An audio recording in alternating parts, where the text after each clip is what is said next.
My name is Rachna Jain, Associate Professor, Department of English, Government PG College, Rajgarh, Alwar. Today in this video lecture, I am going to teach you the critical appreciation of the poem My Last Touches composed by Robert Browning. This question is very important for the point of view of examination. This is descriptive question of 20 marks. The topic of these descriptive questions are introduction to the poet. In it, I will explain you in brief the introduction to the poet Robert Browning. Next is introduction to the poem. I will tell you the setting of the poem. Next, development of thought. In this, I will tell you the theme of the poem.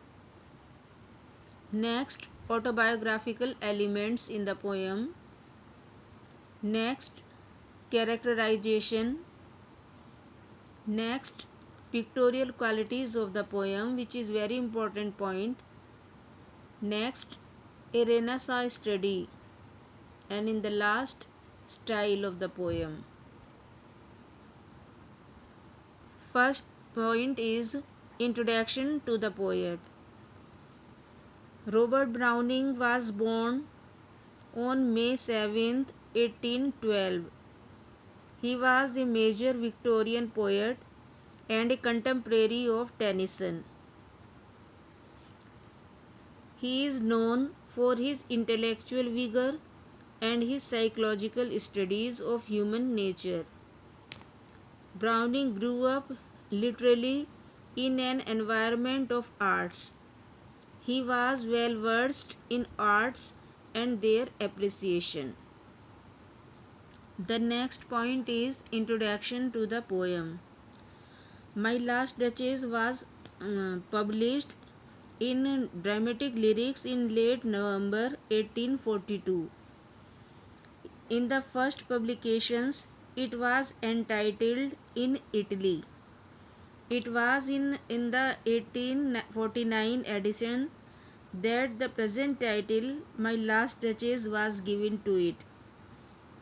My Last Duchess is a dramatic monologue, and Phillips regarded it as one of the finest dramatic monologues not only of Browning but in the whole range of English literature.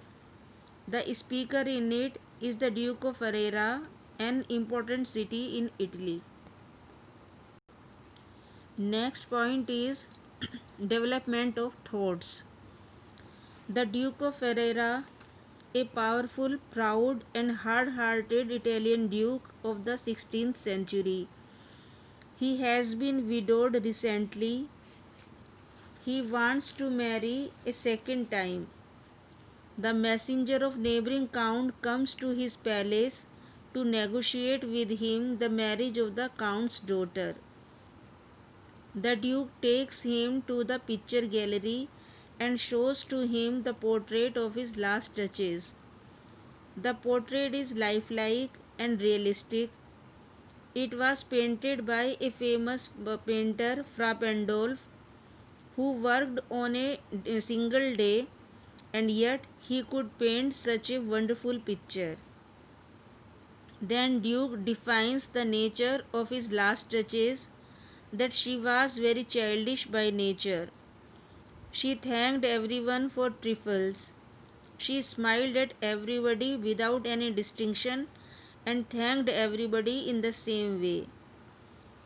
Duke expected a better sense from his wife. He did not correct her because it would be meant loss of dignity. The habit of smiling continued to grow till it became intolerable to him. At last, he gave orders to stop her smiles, and then all smiles stopped together. Then the Duke tells the messenger that he would expect a rich dowry from his master the Count, although he added cleverly, his primary interest is in the daughter of the Count, not in the dowry. The Duke is not only hard hearted, proud, but also greedy and cunning. The only good point about him is his love of art.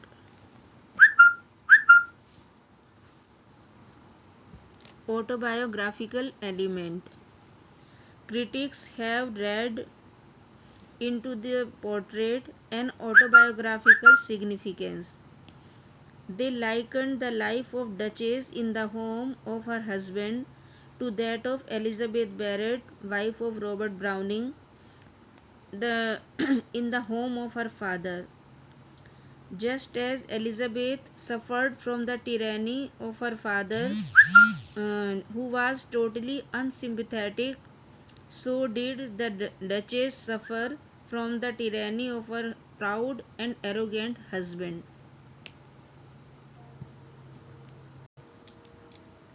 Characterization. The monologue is a remarkable piece of character study. It is a poem merely of 56 lines, but within its brief compass, the poet has rendered a vivid and moving description of both the Duke and the Duchess. The Duchess was a frank hearted and charming girl, full of zest for life. She, too soon made glad, too easily impressed, she liked whatever she looked on, and her looks went everywhere. While her husband, the Duke, was a brutal, strong hearted, and conventional man, he failed to appreciate her such nature. It showed narrowness of his self control and self centered soul.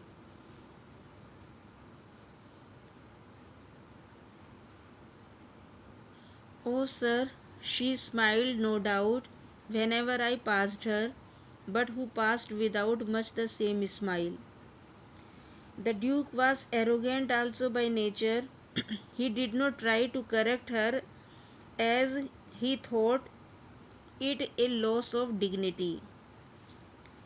Even then would be the same stooping, and I chose never to stoop. The result was perhaps the Duchess was murdered at the order of the tyrant Duke, her husband. Pictorial qualities. The pictorial quality of the poem is also noteworthy. Browning's descriptive genius is in evidence in this poem. Some of the lines present striking word pictures, such as, for example, she smiled, no doubt, whenever I passed her, but who passed without much the same smile. The depth and passion of its earnest glance, the spot of joy, the faint half flush that dies along the throat, the statue of the Neptune taming a seahorse, these are the word pictures which have a compelling effect on the reader's imagination. A Renaissance study. The Duchess was a true child of the Renaissance. She was full of wonder at the beauty of the world around. She was esteemed the beauty of the sky, the glory of the nature, the charm of the animals at a higher price than her husband. For example, the buff of cherries, the white mule she rode with a round on terrace, all and each would draw from her alike the approving speech or blush at least. The last point is style.